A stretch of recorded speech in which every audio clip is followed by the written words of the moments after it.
নমস্কার প্রিয় ছাত্রছাত্রীরা, আমরা চলে এসেছি আবারও ষষ্ঠ শ্রেণীর পরিবেশ বিজ্ঞান বইয়ের মানুষের শরীর যে অধ্যায়টি আছে সেই অধ্যায়টি নিয়ে।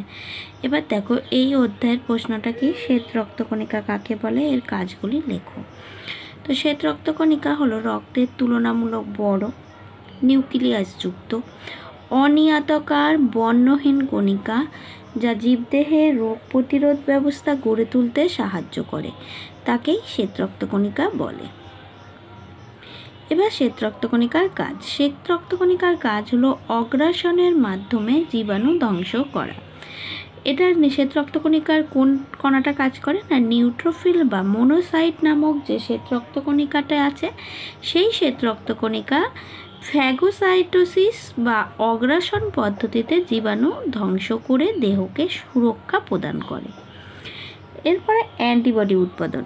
লিম্ফোসাইট শ্বেত রক্তকণিকা অ্যান্টিবডি উৎপাদন করে শরীরে এবং রোগ প্রতিরোধে সাহায্য করে। তারপর হেপারিন ক্ষরণ।